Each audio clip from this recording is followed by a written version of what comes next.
मशरिक़ वस्ता में इजराइल पर डर का साया है। ईरान ने कहा है कि अब जंग के बारे में इजराइल सोचेगा भी नहीं। ईरान का दावा है कि इजराइल अब काफी टूट चुका है। ईरान ने दावा किया है कि इजराइल जंग करके अब खित्ते में फंसना नहीं चाहता है और वो जानता है कि जंग अब आसान नहीं है।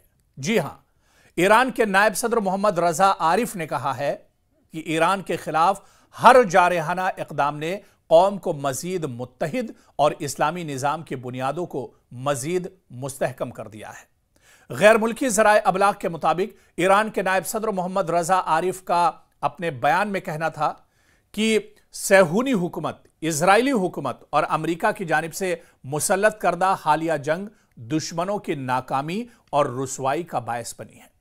नायब सदर ने कहा कि ईरान ने 1979 के इस्लामी इनकलाब से लेकर आज तक दुश्मनों की साजिशों का सामना करता रहा है, मगर हर हमले ने ईरानी कौम को मजीद मुत्तहिद किया है, यूनाइट किया है। रिपोर्ट्स के मुताबिक मोहम्मद रजा आरिफ ने इंकशाफ किया है कि अक़वाम मुत्तहिदा के सेक्रेटरी जनरल एंटोनियो गुतरेस ने भी तस्लीम किया है कि 12 रोज़ा ईरान इजराइल तसादुम ने ईरान की हुकूमत को गिराने की तमाम कोशिशों का बाब बंद कर दिया है।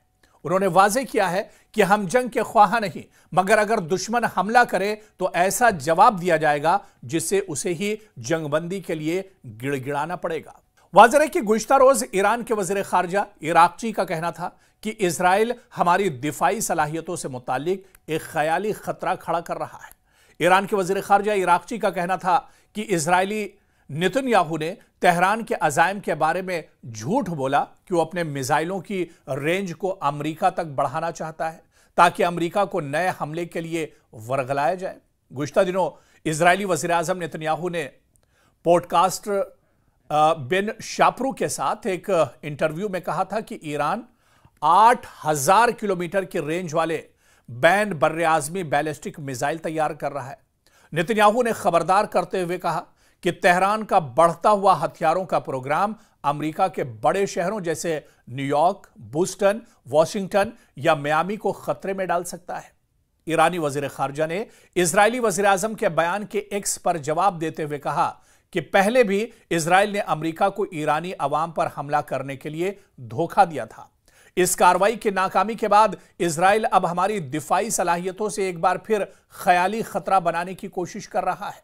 दरअसल यह बात पिछले दिनों इजरायली वज़ीर आज़म बिन्यामिन नेतन्याहू ने कही थी और उन्होंने बाकायदा अपने बयान में कहा था कि ईरान अब एक बड़ी तैयारी कर रहा है, बड़ी जंग की तैयारी कर रहा है और सिर्फ ईरान के निशाने पर मशरिक़ वस्ता या सिर्फ इजराइल नहीं बल्कि ईरान के निशाने पर अमेरिका भी है।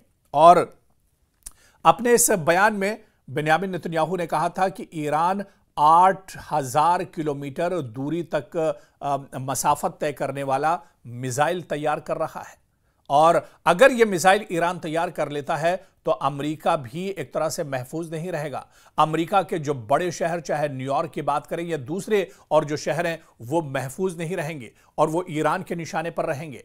और यह बड़ा खतरा एक तरह से बिन्यामिन नेतन्याहू दुनिया के सामने ईरान की शक्ल में लेकर आए थे और उन्होंने ये कहा था कि ईरान आने वाले दिनों में पूरी दुनिया के लिए और खासतौर से अमेरिका के लिए एक बड़ा खतरा बन सकता है। जिस तरह से ईरान अपनी सलाहियतों को बढ़ा रहा है, जिस तरह से ईरान अपने असले और हथियारों को धार दे रहा है, ऐसे में यह एक बड़ा खतरा पूरी दुनिया के लिए और अमेरिका के लिए होगा। यह दरअसल वार्निंग थी, यह दरअसल चेतावनी थी, लेकिन ईरान ने कहा कि बिन्यामिन नेतन्याहू दरअसल झूठ बोल रहे हैं। बिन्यामिन नेतन्याहू दरअसल अमेरिका को वर्गला रहे हैं। बिन्यामिन नेतन्याहू दरअसल इस बयान के जरिए से डोनाल्ड ट्रंप को गुस्सा दिला रहे हैं ताकि वो आनन फानन में ईरान पर कोई बड़ा हमला कर सके। तो कुल मिलाकर यह कहा जा सकता है कि मशरिक़ वस्ता में इजराइल पर एक तरह से डर और खौफ का साया है। इजराइल काफी डरा हुआ है। पिछले 2 सालों में मशरिक़ वस्ता के जिस तरह के हालात रहे, पिछले 2 सालों में मशरिक़ वस्ता में जिस तरह से कशीदगी रही, तनाव रहा, जंग जैसे हालात रहे और इस खित्ते में कई मुल्कों से, दरअसल सिर्फ गजा नहीं बल्कि कई मुल्कों से इजराइल की झड़पें होती रही। इजराइल ने बाकायदा जंग लड़ी और ऐसे में इजराइल को काफ़ी ज़्यादा नुकसान उठाना पड़ा है और इसी वजह से ईरान ने कहा है कि अब जंग के बारे में इजराइल सोचेगा भी नहीं। ईरान का दावा है कि इजराइल अब काफ़ी टूट चुका है, इजराइल का माजी में काफ़ी नुकसान हो चुका है, इजराइल के सैनिक थके हुए हैं, इजराइल में लोग अब एक तरह से इससे ऊब चुके हैं, वहां की आवाम परेशान है। इसी वजह से अब ईरान जंग के बारे में सोच भी नहीं सकता है, इजराइल जो है वो जंग के बारे में सोच भी नहीं सकता है। बाकायदा ईरान ने दावा किया है कि इजराइल जंग करके अब खित्ते में मजीद अपने आप को फंसाना नहीं चाहेगा।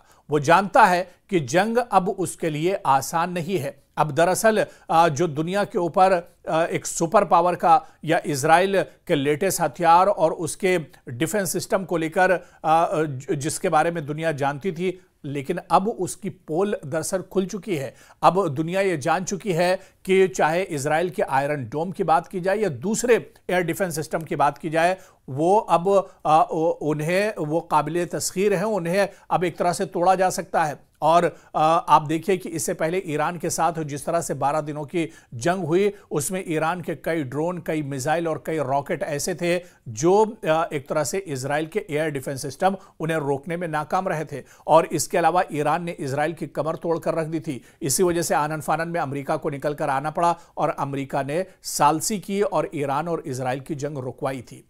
तो अब ईरान पहले से ज्यादा खुद भी मजबूत है और वो जान रहा है कि इजराइल टूटा हुआ है। इसी वजह से ईरान यह दावा कर रहा है कि अब इजराइल मशरिक़ वस्ता में जंग लड़ने की गलती नहीं करेगा। अब इजराइल दरअसल पसपा हो चुका है और जिस तरह से आप देखिए कि गजा की जंग में फिर अमेरिका को सामने आना पड़ा, फिर डोनाल्ड ट्रंप ने एक पीस मुआहिदा कराया हमास और इजराइल के बीच में और उसके बाद यह जंग रुकी है। और यह कहा जा रहा है कि हमास तो दरअसल शुरू से ही यह जंग नहीं लड़ना चाह रहा था, यह जंग तो दरअसल इजराइल ने थोपी थी और पिछले 2 साल से इजराइल इस जंग को लड़ रहा था। हालांकि इस जंग से इजराइल बहुत पहले निकलना चाह रहा था, लेकिन उसका कोई बहाना काम नहीं आ रहा था वो और ऐसे में अमेरिका को निकलकर सामने आना पड़ा और उसने इजराइल और हमास के बीच में मुआहिदा कराया और फिर इजराइल की गजा से जान एक तरह से छूटी है। ऐसे में अब ईरान यह दावा कर रहा है कि इजराइल मशरिक़ वस्ता में बहुत टूट चुका है। अब वो जिस हालत में है, क्योंकि आप देखिए कि बिन्यामिन नेतन्याहू भी बहुत सी मुश्किलात का सामना है। बिन्यामिन नेतन्याहू जब तक जंग में रहे तब तक एक तरह से उनकी सरकार बची रही, उनका इख्तिदार बचा रहा, लेकिन अब ये माहिरीन मानते हैं कि जंग खत्म होगी, नेतन्याहू की सरकार भी अब इजराइल में गिरेगी। नेतन्याहू भी, क्योंकि अब नेतन्याहू की सरकार में जो उसके कई इत्तेहादी हैं काफ़ी नाराज़ हैं और अगर वो अपना सपोर्ट वापस लेते हैं तो इजराइल में बिन्यामिन नेतन्याहू की सरकार गिर सकती है और अगर सरकार गिरती है तो बिन्यामिन नेतन्याहू को इस उम्र के आखिरी पड़ाव में जेल की चक्की काटनी पड़ सकती है, जेल की चक्की पीसनी पड़ सकती है, क्योंकि बिन्यामिन नेतन्याहू के ऊपर कई मुकदमे चल रहे हैं और ये मुकदमे सभी काफ़ी संगीन नौयत के हैं। ऐसे में बिन्यामिन नेतन्याहू की जान एक तरह से फंसी हुई है और वो काफ़ी मुश्किलात का सामना कर रहे हैं।